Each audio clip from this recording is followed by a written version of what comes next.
Hello beautiful soul! Welcome back to my channel. This is my channel. I'm Ruben Japan, Kabayan Capricorn. This reading is for you. Tingnan natin ang iyong October 1 to 15, 2025. Maraming salamat muna sa mga subscriber, new subscriber, cross-watcher, at sa mga bagong pasok dyan. Welcome na welcome kayo sa bahay ni Ate Aimee. Salamat din sa nakataba ng puso ninyong mga comments at sa mga nagpa-personal reading. Marami pong salamat. Kung gusto niyo na energy niyo lang talaga, ang gusto nyo makuha natin, all the details para sa personal reading is in description below. Pakicheck na lang po. General reading tayo, Capricorn, na kunin mo lang sa'yo at itapon ang hindi naman sa'yo. Maaring vice versa, energy mo, energy ng person mo, energy ng malapit sa puso mo. Nangyayari or mangyayari pala. Use your own intuition, lawakan nyo ang inyong isipan, energy reading tayo. Ano man ang gender mo, ano man ang edad mo, ipasok mo yung sarili mo. Tandaan nyo lagi na kayo pa rin ang makapagpabago ng inyong buhay. Success, may mga successful situation into your life. Pwede may mga gagawin ka o ginagawa na maaring ito is magsasuccess. Siyempre, handito rin yung sitwasyon na pag-uusapan ka, no? Also, may mga wish come true na maaring hihilingin mo this 1 to 15 and beware of a greed situation. Mag-ingat ka pa rin, no? Kasi kung i-connect ko siya sa'yo dito, pagdating dito is related siya sa money, no? Dito sa success, ano? Ingatan mo yung pera mo, alagaan no? Wag masyadong mas maraming lumalabas, medyo mas mag-keep ka pa this time, ano? Kasi yun yung pangarap mo, di ba? Siyempre, huwag ka rin magpapadistract sa iyong successful in life pagdating sa iyong material or sa gain ng wealth mo, no? Maaaring may mga tao na maaaring tinutulungan mo, kumbaga, maaaring hindi ka rin naman makatanggi. Medyo iwasan mo na lang yun. O kasi, sarili lang nila iniisip nila. Paano, pagdating ng panahon, ikaw yung nangailangan? Tutulungan ka ba nila? Hindi. Hindi. Inulit ko pa talaga. Para matauhan kayo, hindi. Tulungan mo yung sarili mo. Kung ano yung masabi nila sa'yo, hindi naman pagiging madamot yun eh. Hindi pagiging madamot yun. Isipin mo yung sarili mo, isipin mo yung kinabukasan mo or yung future mo, no? Hindi yung pautang na pautang, pahiram ng pahiram, ganyan. Hindi yung tulong ng tulong, hindi. No? Nasa sa inyo yung pera nyo naman yan. And the most difficult part of situation is over. Maaring may mga bagay o sitwasyon na kung this sa pera or sa mga, kung pwede sa family, ganyan, kasi rainbow rin siya, no? Basta kung sa aspeto ng buhay mo to, is magtatapos na siya. Or, nandito kasi si Pig, kinakailangang tapusin. Unfinished na unfinished business, no? Also, di sa conclusion din kasi. Siyempre, may mga kasiyahan na magaganap o mayari 1 to 15. Maaaring may mga successful o may mga kahilingan na makakamit. This first half, something important such as new job or a raise. Hindi na bisipig no? O sa iba naman sa inyo is maari magkakaroon ng mga bonuses. Magkakaroon ng pag-angat ng sweldo kasi nga may overtime na, no? Magkakaroon kayo ng overtime. Pwedeng doon siya manggaling or kung ano man yan, maaaring sa iba sa inyo is a new job. Or maaaring sa iba sa inyo, meron kang ginawang isang sitwasyon na it will be success. Kung anong sa aspeto ng buhay mo yan na ipasok mo. Pwedeng sa trabaho, ganyan, maaaring may mga pinagsusulat ka, then naging okay siya, nag-exam ka, naging okay siya. O kaya kung ano may mga bagay na pinapasok mo this time, ano. And short journey, maaaring kung ito is sa pera o kaya sa mga tao na nasa paligid mo na mga sarili lang iniisip nila na no siguro kung tingnan mo si kabayo, di ba, parang nag-step up siya. Siguro it's just time to step up or may mga bagay o sitwasyon na pansamantala lang. Pwede kay, example ko lang to ha, bibigyan ko ng example para mas maintindihan nyo. Pwedeng itong sila Pig o si Pig na ito, for short time, hindi ka nila kukontakin. Di ba? Magpapahinga sila. Maaring iyon pansamantala lang, pero darating pa rin ang panahon na ikaw ang kanilang tatakbuhan. Example ko lang yun or sa iba naman sa inyo is kung ano mang short journey yan. No? Pwedeng short journey of happiness, pwedeng short journey of success, pwedeng short journey of mental peace, pwedeng ganun. Sana habaan, no? And someone new is entering into your life. Yan, maaring may tao na makikilala ka na bago, na maaring ito is pansamantala at malalaman mo ang kanyang ugaling totoo. Pwede rin naman itong taon na to is sa umpisa nga is hindi mo malalaman na siya is greed or masama ang ugali or example ko lang to or ganun siya, no? Ganyan. Maaaring pang samantalang sitwasyon. Or pwede rin naman na itong si someone entering into your life is a person na magbibigay sa'yo ng trabaho or mag-raise ng pera or something giving you an idea, no? Pwedeng itong taon to magbibigay sa'yo ng success or makapagbibigay sa'yo ng sitwasyon na maresolbahan. Pwedeng ganon. Example ko lang yun. Or someone is entering into your life. Energy ni Capricorn. 1 to 15.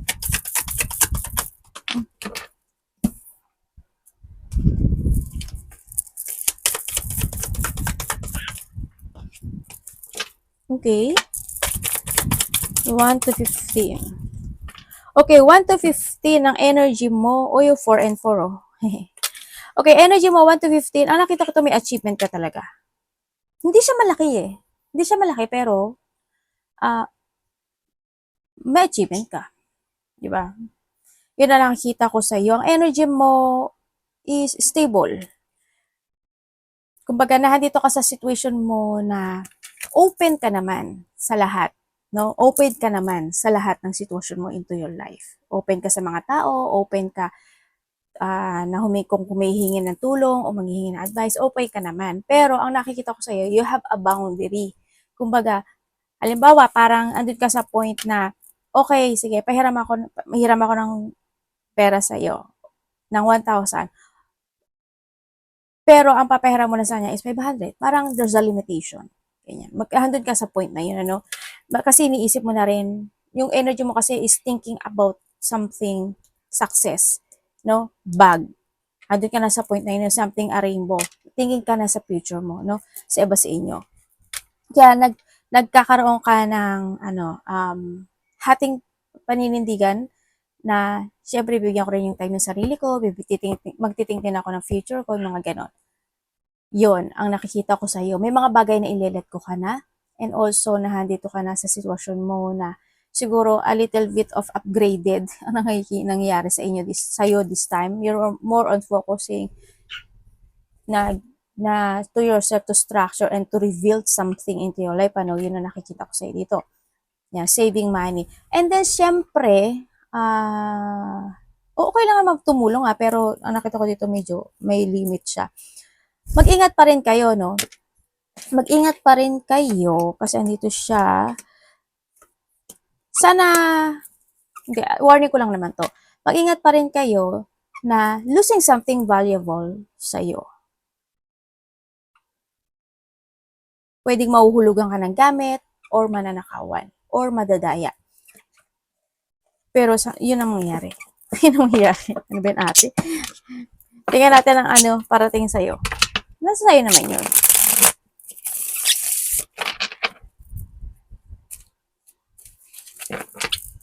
Anong parating? Capricorn. May travel kayo.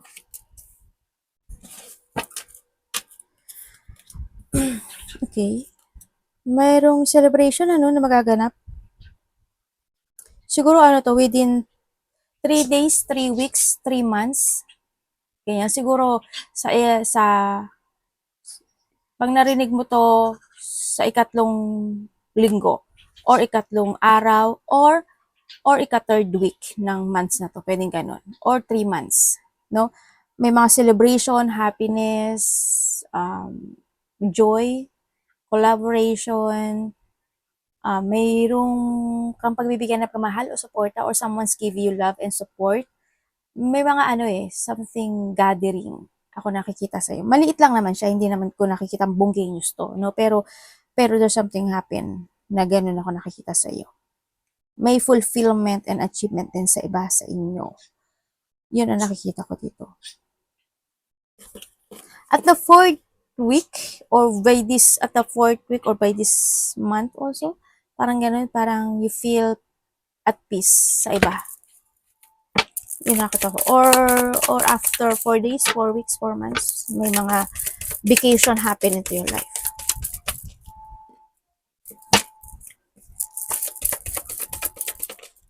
Parating sa'yo, daming tao ah.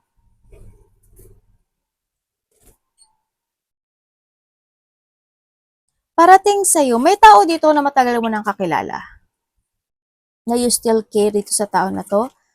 Yan, may taong mas bata sa'yo na makikipag-usap sa'yo.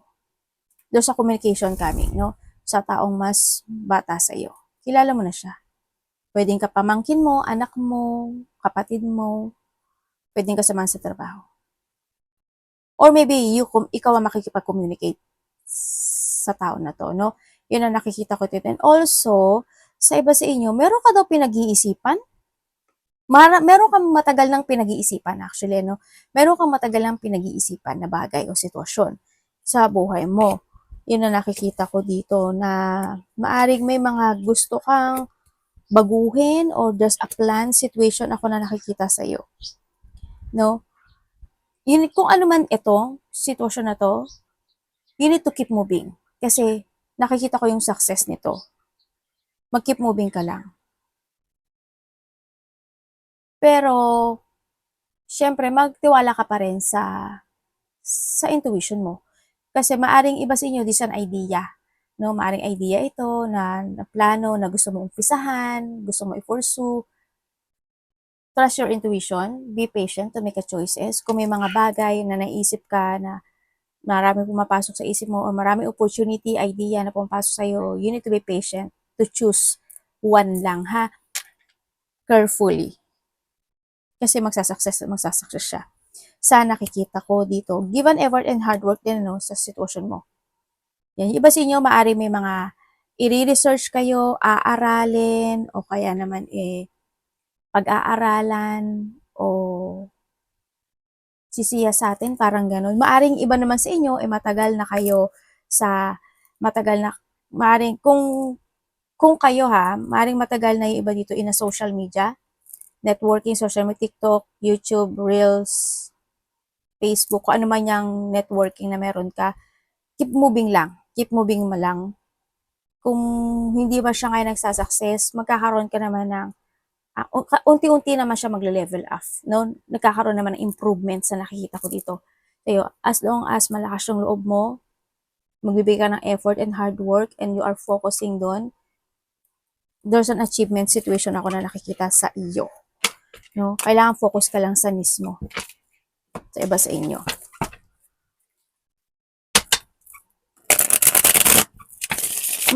Ano ba to? Tingnan natin ang dapat iwasan.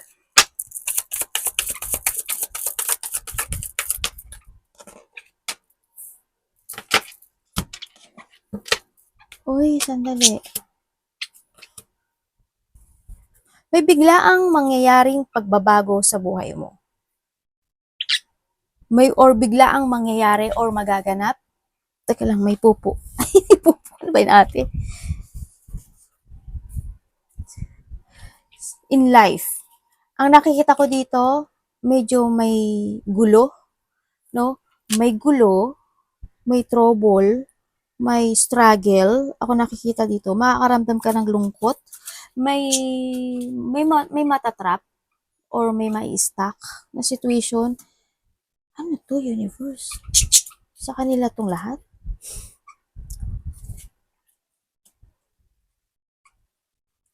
Nangyari? Biglaan siya eh. Kailangan mo daw lakasan ng loob mo. Biglaan lang siyang mangyayari. Medyo frustrate ito, no? Sa nakikita ko dito. Medyo magiging magulo ang situation. May mga makakaramdam ka ng pagod o may mga caring situation o may mga parang may tutulong eh. Ako nakita. Yun. ang nakikita ko dito. Bigla lang siya eh. Bigla lang siya. Ano to, gawa na to ng ano, hindi to gawa ng tao. Pwedeng may mga kakaroon ng crisis, calamity, disaster, there's a distraction situation na pwedeng ika-shake up or pwedeng ikabigla o may mangyayari as in.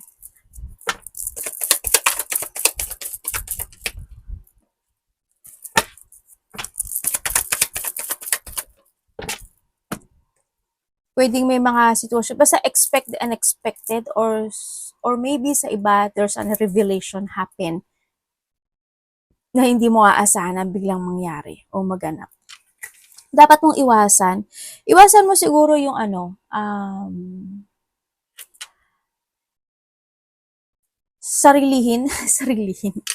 Iwasan mo siguro yung sarilihin mo yung mga, hindi ko naman sinabi na be open, ng open, hindi naman. Kumbaga, okay lang kasi ikaw kasi to eh, no? Pero kung kinakailangan mo ng tulong o kinakailangan mo ng comfort ng a person who can lean on, gawin mo, ha? Kaya wag mo sarilihin, iwasan mong sarilihin lang yung mga bagay-bagay sa buhay mo. Ganyan. Kailangan be open sa mga tao na kailangan trusted ka, no? And syempre, iwasan mo yung mag-self-doubt. Magkaroon ka ng self-doubt, ma-disappoint ka in a situation mo sa buhay kasi bakit tayo nadi-disappoint? Kasi may reason yun. Kailangan nating matuto, no? Huwag kang ma-disappoint. Huwag kang ma-hold ng nakaraan. Also, is frustration, iwasan mo rin. Lack of planning, iwasan mo. Napanghinaan ng loob, iwasan mo. Iwasan mo yung ma-disconnect ka sa mga pangarap mo sa buhay mo, no? Ang nakikita ko dito. You need to focus. Huwag ka lang ilusyon ng ilusyon. Huwag ka lang isip ng isip. Iwasan mo rin na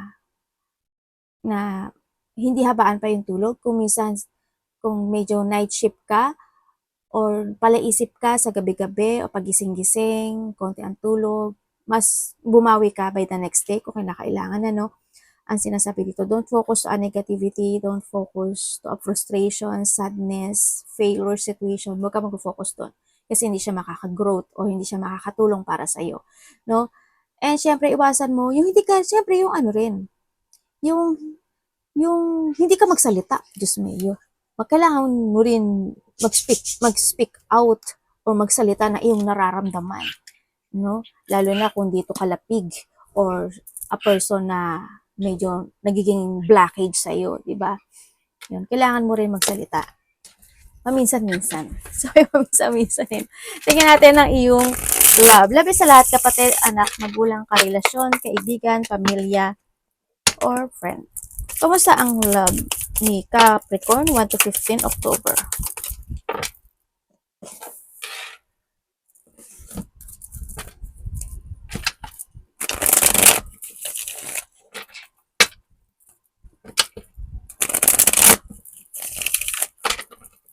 Love. Ay, ano ba yun?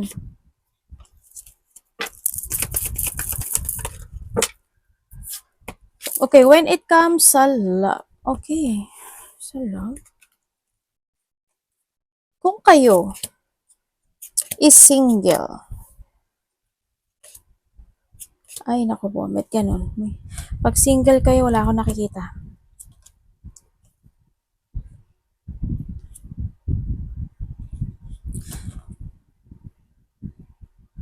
May dalawang lalaki akong nakikita sa pat mo na maaring kakausapin mo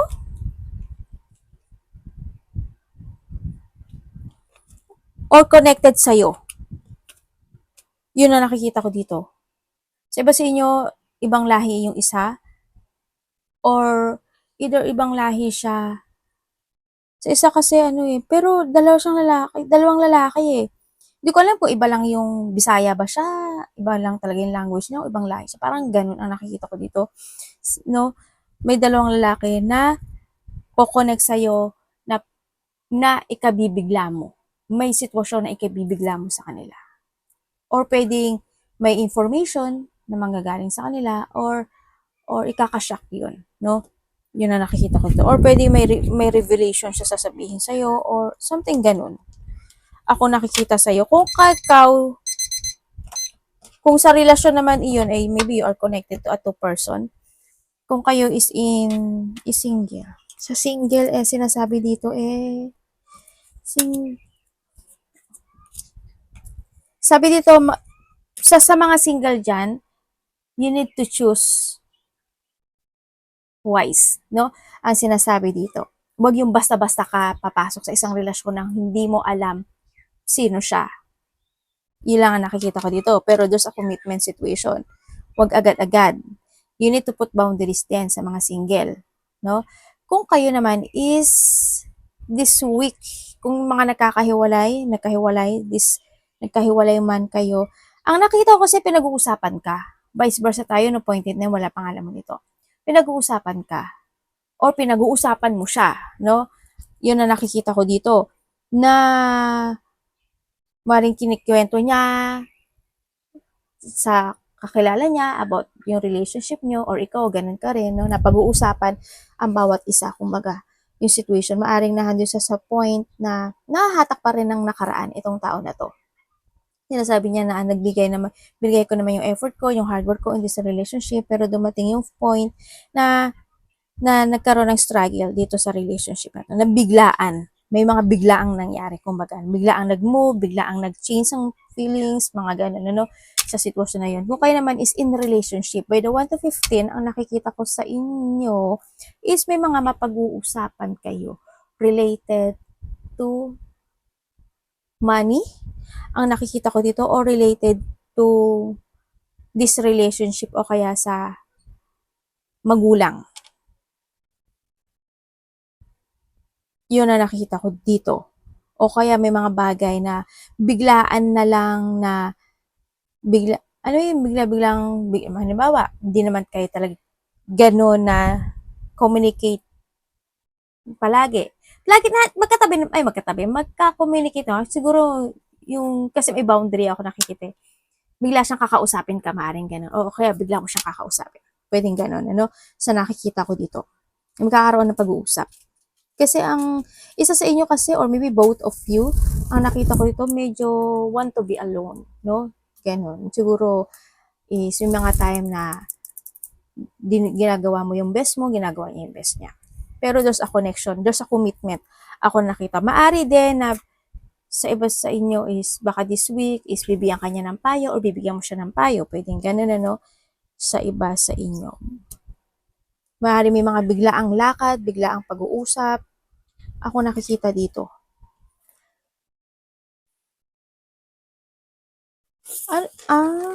Talaga? May mga pag-uusapan kayo eh. Dito, maari may mga pag-uusapan kayo about something, depression. Pwedeng ganun. Maaaring siya is may depression sa trabaho niya or for something, or maybe ikaw din, no? Sa iba siguro, sana, I hope, hindi lahat, no? Pero there's a disloyalty person. Ako na nakikita dito. Kung kayo is may third party at alam mo may third party, alam mo na kung sino yung disloyal, no? Sa nakikita ko dito. Maaring isa dito is disloyal at marami siyang kinakausap na kung sino-sino. Maaring ikaw or siya. Pwede rin naman pero may disloyal eh. Kahit anong baliktarin ko man ang mundo. Baliktarin ko man yung baraha, ganun pa rin lumalabas. Yun na nakita ko. Well, kung hindi naman talaga, kung alam mo naman sa sarili mo na trusted mo siya, okay lang yun. O maari naman sa trabaho niya, marami lang talaga siya kinakausap. Pero sana, wag dumating yung point, no? Wag dumating yung point na mawala siya ng boundary sa sarili niya. Medyo mag-cross finger ka doon sa mga magkakarelasyon dyan. Di ba? Yun na nakikita ko dito.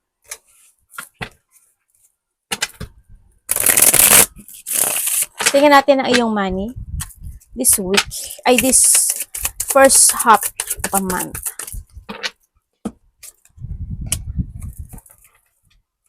Dalawang tao. Dalawang tao talaga ako nakikita sa'yo. Ay, naku, may something na naman sa gilid ko. Puti na lang, hindi ko na nasikuhan. ang iyong money. Okay, pagdating sa money mo, ay naku po, ay medyo bad news to, no? Medyo bad news, 1 to 15, there's a bad news talaga. May bad news ako nakikita dito. Bad news in early matter. Pwedeng may pagkakagastusan ka or biglang magkakaroon ng something happen na magkoconnect siya sa pera. Yun na nakita ko. Pwedeng may hingi sa'yo ng tulong or may tutulungan ka or may pagbibigyan ka. Yun ang nakikita ko sa money mo. Kasi ano ka talaga, helpful kang tao sa nakikita ko dito, no? O may magkakagastusan ka.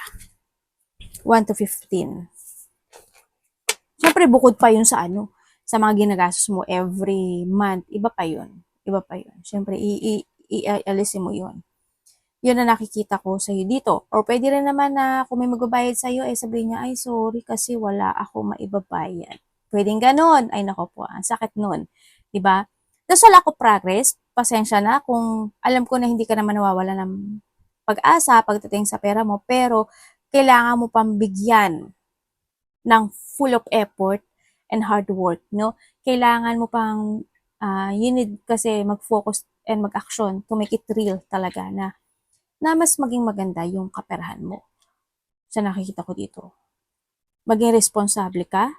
Siyempre, huwag ka magpapaliban, di ba? Alam ba, ay bukas na lang, ay sa next month na lang pala ako mag-iipon. Ay, after na lang this year. Sa next year, January, umpisahan ko na mag-ipon. Huwag naman. Kung kinakailangan mag-ipon ka na ngayon, mag-ipon ka na.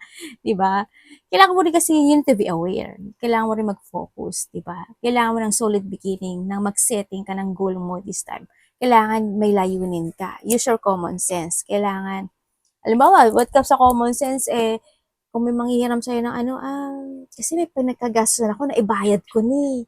Sayang. Kung nauna ka sana, di sana napahiram ko sa'yo. Kaso naibayad ko na sa kuryente, naibayad ko na sa utang ko sana dito. Baka ganun, gagamitan mo rin ng utang kapag may mga manghihiram. O di ba? Tinuruan ko pa talaga kayo ng ganun. Para hindi nila sabihin na madamot ka. Alam mo naman yung mga tao, di ba? Pagka ganun ang sasabihin nila, ang damot naman na porket ganito, ganyan. May mga masasabi. Hindi lang sila napahiram, akala mo naman na buong buhay nila hindi sila pinahiram. May mga ganun. Tingnan natin ang advice. Kailangan gamitan mo rin ng technique. Magtanong ka sa akin, joke. So, hindi, wag. Siyempre, alam mo na yun. Alam mo na sa sarili mo yun. Kung paano mo didiskartehan yan. Okay, when it comes sa advice, makinig ka rin sa payo ng ibang tao. Yeah, makinig ka raw sa akin. Joke. Diba? Okay. And then, syempre, when it comes sa advice, so mong iisipin na walang katapusan, no? Kasi short journey lang yan. Walang katapusan yung paghihirap ng buhay. Hindi. Mali ka. May katapusan. You need to choose your path lang talaga, no? You need to speak out. Syempre, makinig ka rin sa payo. You need to commit also dun sa pangarap mo sa buhay, sa gusto mo mangyari in life. Kasi iba sa inyo may financial problem talaga, no? Kailangan mo talaga mag-commit. Kailangan mo rin talaga na, siguro, minsan kasi kailangan mo rin na mag-no sa lahat, no? Mag-no ka rin. Wag lang, yes. Wag lang ganon. Try to pick it balance yung situation mo. Kailangan mo ng clarity this time. Kailangan mo na magdesisyon. Kailangan mong itama na yung mga mali mo. Siyempre, cutting the cord, kung ano mga bagay na kinakailangan para maging magaang yung energy mo this time. And then, pursue, no? I-pursue mo yung mga bagay na gusto mong i-pursue this time. Finish the unfinished business ang nakikita ko dito. And, huwag kang masyadong too much emotion. Wag din, no? Sa nakita ko ito. Start a new beginning in life. Mas mag-focus ka sa sarili mo to think to the future, commit doon sa bagay na yon, to fulfill, to achieve yung mga bagay na gusto mong ma-achieve. Yung manifestation and yung mga desire mo sa buhay. Yan sinasabi dito. As long as marunong ka magbalanse, magiging okay yung situation mo, no? Sa nakita ko. Sa aspeto ng buhay, sa pera, relasyon, trabaho, sa sarili mo. Yun din ang nakikita ko dito, no? Yan. Maaring yung iba sa inyo is makakaramdam kayo ng masakit ulo nyo, masakit ang paa nyo, masakit ang bandang likod nyo o likod nyo. Maaring makakaramdam kayo ng ganun. Arigatou naman si God bless.